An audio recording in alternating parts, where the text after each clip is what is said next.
Hey guys, it's Albertium back with another boss guide for Silksong, and it's going to be Karmelita. And I promise you, this is going to be simple. You will need patience, but it's going to be simple. And you know how this goes. Before I even think about asking you to click that like or subscribe button for me, please allow me a chance to earn that from you. With that being said, let's get in on this.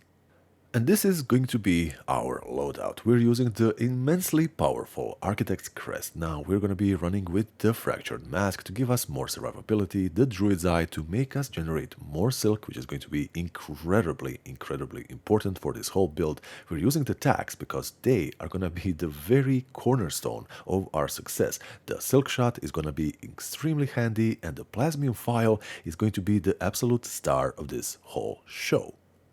So for this to work, you're gonna need a healthy stash of shards, because right before the whole boss fight, you're gonna be using the Plasmium File once. You're gonna be replenishing and then achieving the Overdrive state, which is basically gonna make you regenerate health always. Now, why do I prefer the overcharge state to simply adding more HP? You see, I don't even have a lot of HP to begin with, so this way, any HP that I might actually lose, I can get back instead of losing it permanently. So through this first little gauntlet that you need to go through, make sure that if you did get hit and you have one enemy left, just keep dodging him until your HP restores and you're ready for the boss fight. So before the boss fight starts, I like to just sprinkle a few little tags over there where she's gonna be landing. Now, I am gonna be pausing and also maybe rewinding if I miss anything. Now, as you can see, I'm not exactly starting this boss fight amazingly, which doesn't really matter because we are just gonna be regenerating everything. Now, for you to have success in this boss fight, you need to be extremely comfortable with the first phase. Unless you are, you really aren't gonna have much chance when it comes to the second and third one.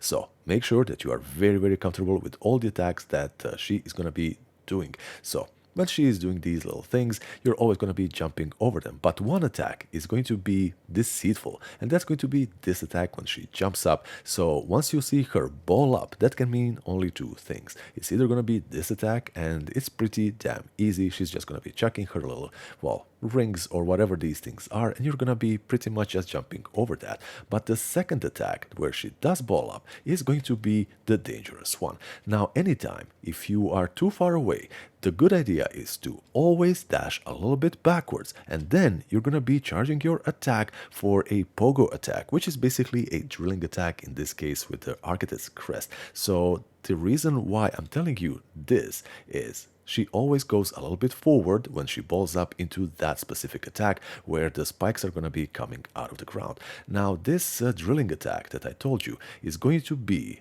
absolutely essential for you. Now here I actually did not manage to do it, but I'm going to be showing you why this specific attack is going to be so damn important, because when you pogo off of her with this drilling attack, it gives you enough airtime to see what she's gonna be doing next. So you are always gonna be pretty much ready if she's gonna ball up again, is she gonna do some other melee attack or something entirely else. It's completely up to you. Now you see how much this means right here, this survivability of the regeneration, and anytime you are on 1 HP, you actually can heal, even though it's gonna take a little bit of time for you to actually still get that 1 HP left. But if you replenish everything like I did just here, you can always use the Plasmium File to simply just restore these HP back to their former glory, and back again you have full survivability in no time. So guys, for the first phase, and this is going to be extremely important for the second one, the drilling pogo attack is extremely important because it gives you airtime and you are going to be safe in the air because you can always just double jump again or pogo for the second time. This is extremely essential because she might do this attack. You can also pogo off of those spikes as well, so you are always kind of ready, and if you are close to the wall, you can always just bounce off the wall like I did there, but never ever hang around too close to the wall, because if she does that ball attack where she always lunges forward, because she lunges forward, she might actually catch you against the wall and you don't have anywhere to go. So the ball attack itself is going to be hitting you, and then you might actually be hit again with the spikes themselves.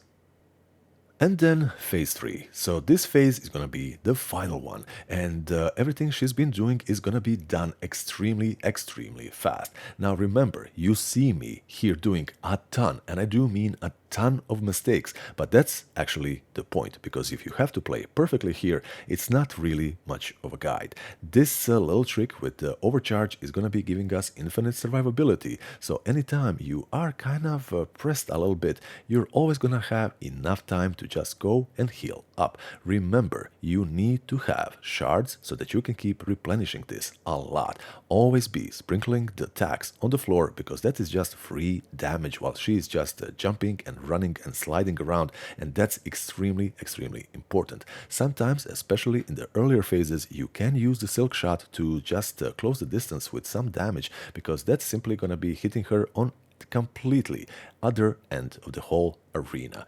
Guys, this is going to be pretty much it. You see me getting hit all the damn time, and you know how hard this boss is. Yet, with being hit a million times, I still managed to win. So this was actually essential, and I really wanted footage like this to show you that you do not need to be playing perfectly, so that you do not feel also stressed out just because you're not playing perfectly. Mistakes, if you make them in this build, they don't mean just you're gonna be losing. Quite the contrary. Good luck.